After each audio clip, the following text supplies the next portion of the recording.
তাৰমানে আমি যেতিয়া ভাবিলো যে 5টা ল'ৰাই দৰ্শন কৰিলে, তেতিয়া মই গৈ ক'লো, আমাৰ ঘৰৰ মানুহ গৈ ক'লে যে ঠিক আছে, পঞ্চপাণ্ডৱ যেতিয়া হ'লে দ্ৰৌপদীক আমাৰ বিকিৰ লগিয়ে দিম, এইটো মই প্ৰস্তাৱ ৰাখিলো। কাৰণ যিহেতু ভুল কৰিছে সি শাস্তি পাওক, আৰু বাকী 4টাক হয় ৰাইজে বিচাৰ কৰক, নহয় চৰকাৰে বিচাৰ কৰিব, কিন্তু দ্ৰৌপদীজনীক আমাৰ বিকি লৈ আনিম, এইটো দিছো। কিন্তু সেইটোতো হ'বই নোৱাৰিলে, তাৰ ঘৰ ভাঙে, ভাৰী ভাঙে, তাৰপিছত ফাঁচি দিব, অমুক দিব।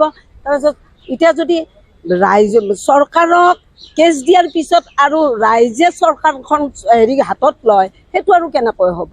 গতিকে আমিতো এতিয়া নিৰুপায় হৈ গৈছো, মিডিয়া চাইছে আমি নিৰুপায় হৈ গৈছো। আৰু এইটো সচৰাচৰ হ'বয়ে জানো, এটা ধৰ্ষণকাৰীৰ কেছ হ'লে এনেকুৱা হ'ব, আমিও কালি এনেকুৱা কৰিম। কিন্তু তথাপি বিচাৰ কৰিব মই ৰাইজবাসীক দিছো, অসম ৰাইজক অলপমান যাতে বিচাৰ কৰে, এয়ে মোৰ ক'ব লগা আৰু একো নাই।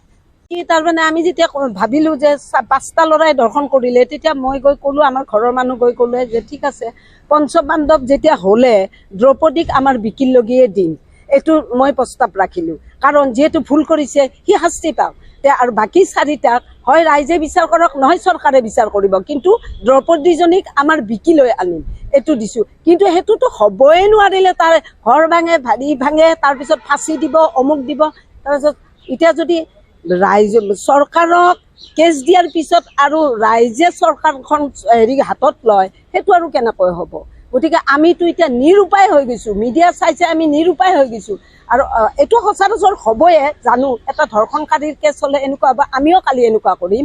কিন্তু তথাপি বিচাৰ কৰিব মই ৰাইজবাসীক দিছো, অসম ৰাইজক অলপমান যাতে বিচাৰ কৰে, এয়ে মোৰ ক'ব লগা আৰু একো নাই। তাৰমানে আমি যেতিয়া ভাবিলো যে 5টা ল'ৰাই দৰ্শন কৰিলে, তেতিয়া মই গৈ ক'লো, আমাৰ ঘৰৰ মানুহ গৈ ক'লে যে ঠিক আছে, পঞ্চপাণ্ডৱ যেতিয়া হ'লে দ্ৰৌপদীক আমাৰ বিকিৰ লগিয়ে দিম, এইটো মই প্ৰস্তাৱ ৰাখিলো। কাৰণ যিহেতু ভুল কৰিছে সি শাস্তি পাওক, আৰু বাকী 4টাক হয় ৰাইজে বিচাৰ কৰক, নহয় চৰকাৰে বিচাৰ কৰিব, কিন্তু দ্ৰৌপদীজনীক আমাৰ বিকি লৈ আনিম, এইটো দিছো। কিন্তু সেইটোতো হ'বই নোৱাৰিলে, তাৰ ঘৰ ভাঙে, ভাৰী ভাঙে, তাৰপিছত ফাঁচি দিব, অমুক দিব।